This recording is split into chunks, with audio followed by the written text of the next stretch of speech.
welcome to Cloudy with a Chance of Savings, User Resource and Cost Monitoring for JupyterHubs in the Cloud.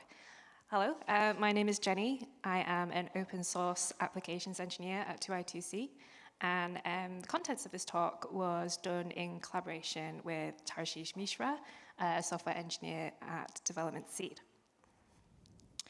You might tell by the title, there's going to be a lot of Cloudy with a Chance of Meatballs movie references in this presentation, so strap in.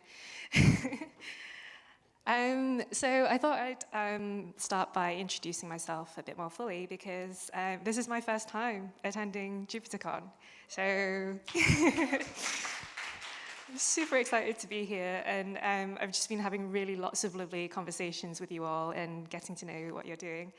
I first joined 2i2c at the end of 2023, and in a previous life, I worked as a research software engineer at the University of Birmingham back in the UK, and I have a background in fluid dynamics, so I have a PhD in fluid dynamics, and I'm a maths grad. You can tell maybe from my accent that I'm from the UK, in the wonderful land of Yorkshire, of wonderful tea, pudding, it's great. And some of the projects I've worked on with 2i2c involve things like the Catalyst project, which was a project to bring interactive compute to communities in Latin America and Africa. I've also worked on the Cell Map Challenge. So this is kind of in reference to David Donahue's talk this morning, where we designed a website where folks from Genelia at the Howard Hughes Medical Institute ran a challenge to segment images of cells. But today, I'm here to talk to you about cost monitoring. Why bother with this? Like, why would anyone want to know about this? And why tackle this problem at all? So I'm going to refer to JupyterHubs that are deployed in the cloud. And in this scenario, what happens is you ask for a virtual machine from your cloud provider, and that cloud provider is going to bill you for the total services rendered for that machine. But often, admins want to know more about how users are consuming resources at the application level, and cloud providers don't provide you any transparency into this at all. So questions like, how many people took part in my workshop last week, or how much compute are our power users consuming, are left unanswered. And in today's climate, people want to know, are we spending money responsibly or recklessly? Are our cloud budgets leaking away? So by combining financial operations and observability, people and admins and decision makers can be empowered with insights into how resources are being used and the costs associated with them. And that's becoming more of a, a stringent requirement when it comes to reporting on funding that's, from research grants and federal grants. So what kind of, or which JupyterHub am I talking about when it comes to what we deal with at 2i2c? So 2i2c is a non-profit, and we're a global network of community hubs for interactive learning and discovery. We manage a ton of 0 to JupyterHub distributions on Kubernetes for around, I think, 35 communities of varying sizes in research and education. And the majority of our infrastructure is deployed on AWS public cloud. And we also have deployments on GCP and even test deployments on national infrastructure like Jetstream 2. We co-create with our communities, so we find common problems across different clusters of communities and build solutions for them out in the open. And we make foundational and directed contributions upstream. If you want to know more about what that means, the links to these slides will open up blog posts that will expand on this subject further. And one last thing is we enshrine the community's right to replicate their hub infrastructure without us. So this is what it looks like when you log into a JupyterHub. So I think this video is going a bit fast, so I'm just going to pause here. So what happens is you're presented with a profile selection page. So a user might want to request, 1 to 4 CPUs and up to 32 gigabytes of RAM for their data science workflow. And so you just click on that and then select an image that will launch your software environment to pop you into a Jupyter notebook interface. So there's a lot of things going on in the background to enable all of this to happen. And so I'm going to start by explaining what's going on to enable that entire workflow. So starting with the top left, you have the users.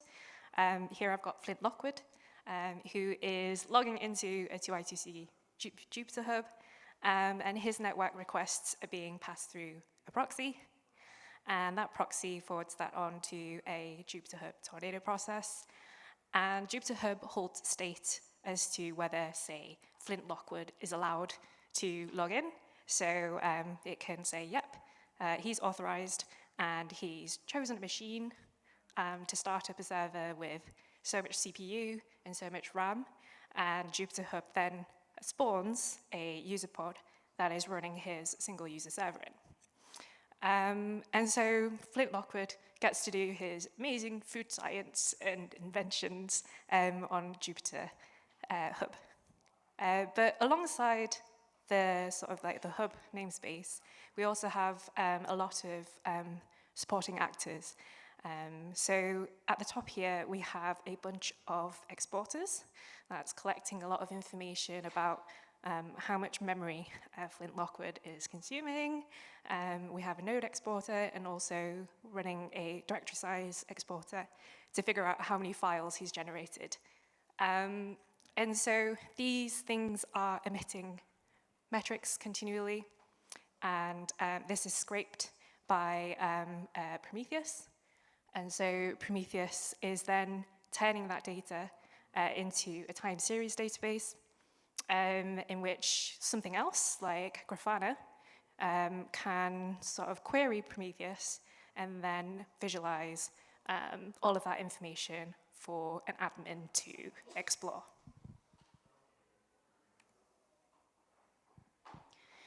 But if you were going to work out how much a user is incurring costs, like how would you go about it? Like what approach would you take?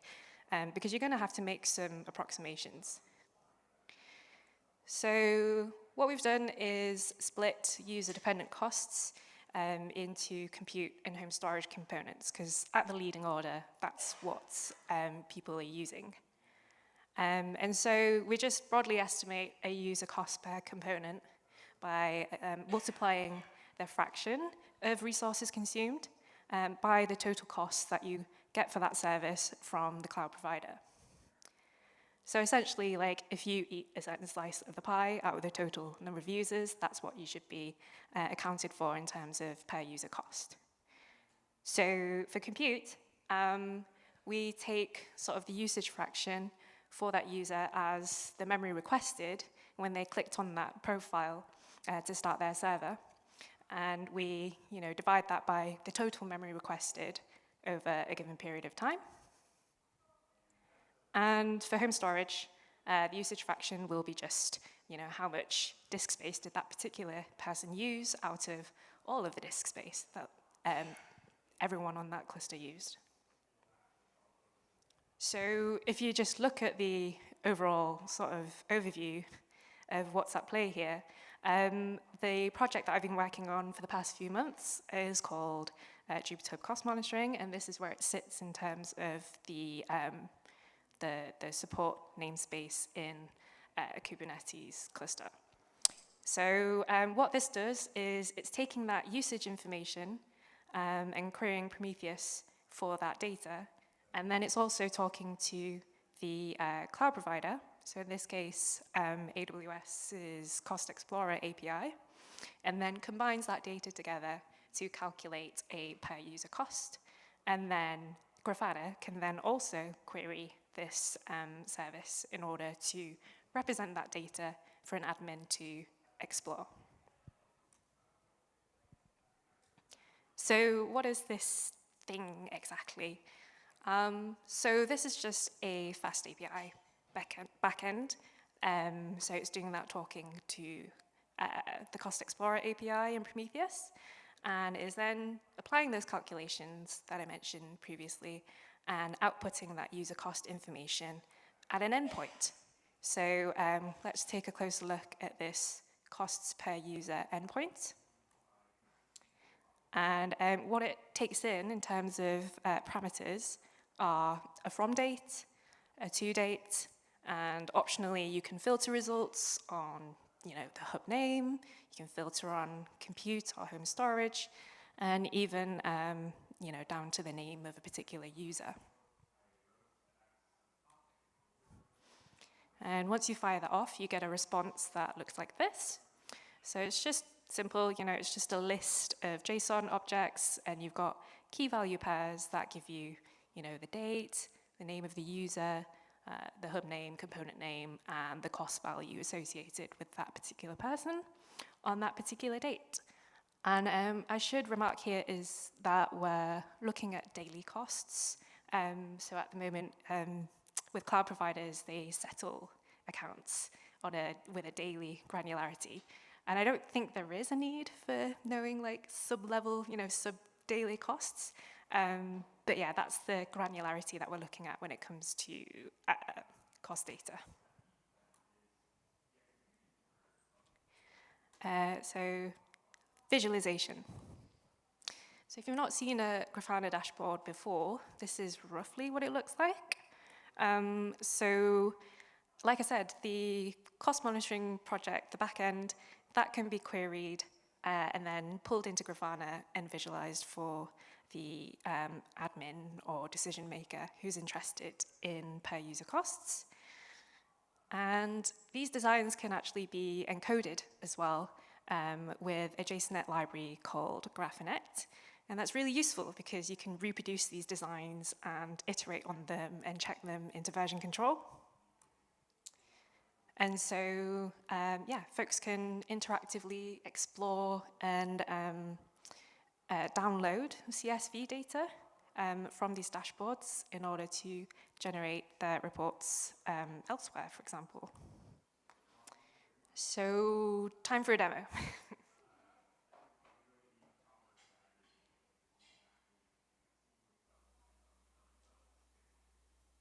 Okay, so let me just, can I get back to the beginning? So here we have a Grafana dashboard. And in the top left, we have a panel that aggregates total costs over the entire hub. So in this particular example, I'm looking at one of our community's OpenScapes and their costs. And they have 3 different hubs, and they have a production staging area, and they also have a workshop hub. And then in this middle panel, we have a total costs by component.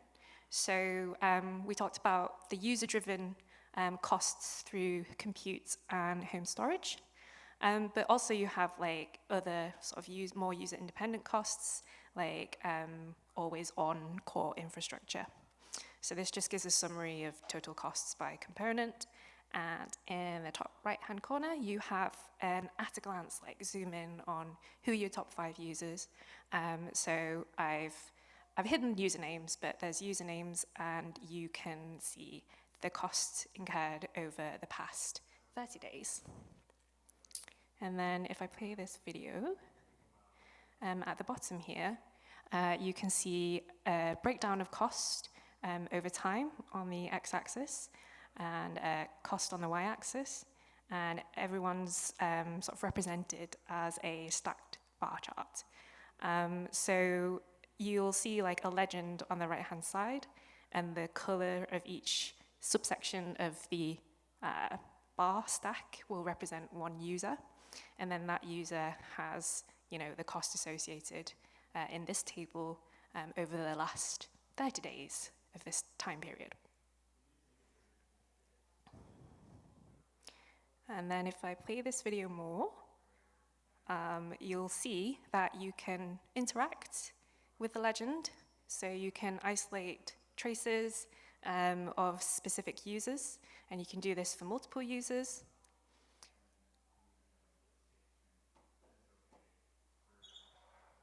As well as filter on the hub. So for example, you might want to check out like, hey, what did user cost look like for a certain event on our workshop hub? And you can drill down costs by home storage. Oh, I clicked too quickly there. So if I go back to where you see the home storage costs, you can see just that particular component isolated. And when it comes to users and files, they tend to leave them around. Like you can see very sort of solid usage across time, and it looks like they had a workshop and cleared out all the data on a certain date. And if you flip the filter to the compute component, you can see like the usage is a lot more dynamic, right? Because users are not religiously logging in every day to invent new food science-related things. So, I think I wanted to show one more thing, so I'll just pop back to that video at the end of this video. And one more thing is you can filter by top 10 users, for example. So you can like type in here like to narrow down the amount of information returned, and that's useful, especially if you have like massive user bases. And here is like a widget in which you can, pick dates from a calendar and change the time period of interest. So for the eagle-eyed among you, there's also a groups drop-down that you might have seen at the top. And so I think getting to know cloud costs for user groups becomes a natural extension to individual user costs, especially for hubs with a super big user base. And in order to get to user group memberships, JupyterHub stores that in its database, and so you can talk to its API and fetch this information. And memberships are generally managed by the authentication method that you've selected for your JupyterHub. So for example, you might use GitHub groups to manage your user memberships, or things like OpenID. And in order to expose that user group information, I've written a custom exporter called JupyterHub Groups Exporter, so that Prometheus can scrape that as a metric also, and that allows you to join that information with usage metrics so that you can associate pod level resource usage with group information. And the doing this, joining the user group info with usage data is encapsulated as well in Graphonet. So there's a project called JupyterHub/Grafana Dashboards. And yeah, this is what it looks like. So this is the PromQL querying language. And what that's doing is exactly what I just said, like joining usage data with group information. And it's pretty gnarly. So it's really nice that you can just write this once and put it in this Grafana Dashboards project, and it's you can just taco this once and for all. Did I say taco? I meant tackle.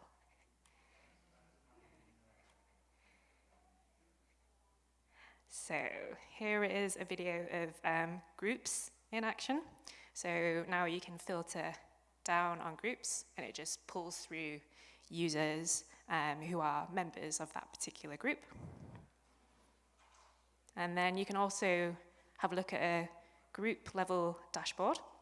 So in the top left, you've got your total costs by group. And you've also got some sort of like more useful information about which users have multiple groups, because what do you do when you account for people who are members of many groups? And the approach that we've taken is to just double count these users across those groups without any other information about how people want to account for those costs. I feel like that's a safe thing to do. And then so if you see people in multiple groups, you might want to prefer a more one-to-one mapping for your users and groups. And similarly, if your users aren't assigned to a group, well, you're not going to get group level cost data there. So you get a summary of who's not a member of a group in this top right panel. And then similar to the per user cost dashboard, you also have a daily breakdown as a series of stacked bar charts at the bottom. But wait. There's more to do, and I think like one really cool thing to look at eventually would be accounting for how resources are underutilized. So currently what is done in this project is we've attributed, say, unused disk space to a person's proportional usage, but actually what would be a really nice thing to do is to say, hey, there's this person has requested this much memory for a server, and they requested 64 gigabytes of RAM when actually they only used 2. So, an admin would find that a really useful piece of information in order to raise awareness of, potential resource that's been wasted and just improve efficiency overall. If you're interested in controlling costs for home directories, there is a lightning talk later today about quotas for home directories with the JupyterHub Home NFS project at 3:45 later today. And what would be really cool is to introduce support for GPU compute, because that's going to be more expensive than CPUs. And maybe think about binder hubs too, because the concept of a user does not exist in binder hub, but we do have sessions. And also just plug in, more cost data from other cloud providers. So this project looks at AWS, but obviously there are other providers out there. And generalize the config, make it more plug-in to plug in from in other usage contexts, and contribute upstream. So that's it. Let me know what you think. Did I miss something? Is there something that you would do differently? You can leave a comment anonymously if you'd like through this QR code.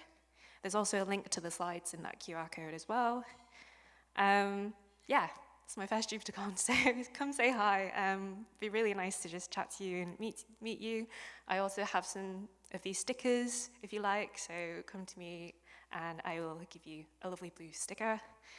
And special thanks to Tarashish, my collaborator at Development Seed, the Data Systems Evolution team at the NASA Marshall Space Flight Center's Office for Data Science and Informatics, as well as the Veda Map communities, Earthscope, CryoCloud, and OpenScapes for giving me early feedback on some of the designs and approaches. The team at 2ITC, of course, and thank you for your attention. Thanks for this great talk. I just want to ask, you talked about data monitoring. Have you guys think about how to do cost control? For example, a certain group may have a certain budget, and is there a cost control story where the admin can enforce, how many budget can its users use, and then enforce it upon this group of people?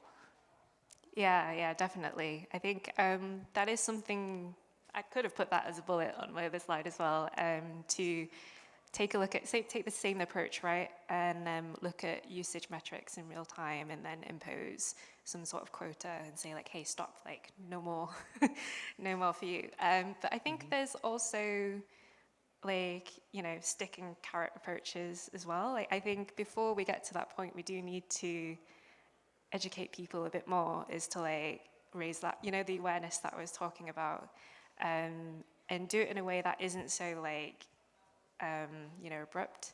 I think Yuvi's talk later talks about like just imposing quotas for like how much disk space you're using in terms of files. And I think it'd be really nice to kind of like share that information with the end user so that they're continually aware of like, hey, I've only got this much. So yeah, there's like lots of different ways to sort of try and bring that to fruition. And that's definitely like a place to go to further this project for sure. Thanks for your question. Yeah, thanks.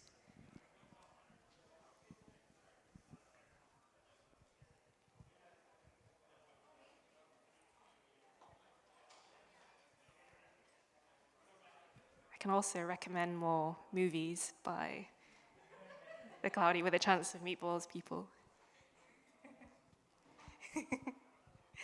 Jim's got a question at the back.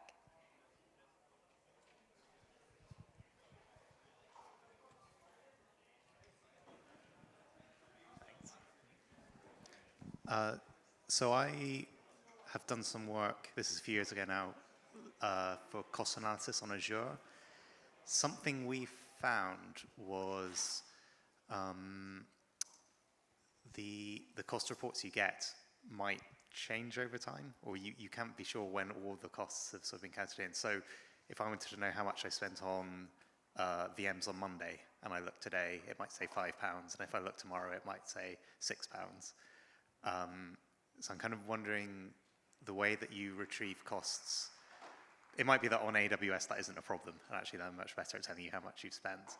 But I don't know, is there, when you retrieve the costs, are you able to sort of account for that in the future they might change, or the amount might sort of go up? Yeah, that's a really good question. So in my experience with AWS, they don't settle their costs until midnight UTC for the previous day. So when you do look at those dashboards for the latest like full day, it won't be up to date, and you'll have to wait another day to get that data. And it will be updated every single time, because whenever you load up that dashboard, it will hit the back end, and that back end will query the Cost Explorer again. So you do get like a full picture, like historically, of costs. That is what you're getting from the source of truth, so to speak.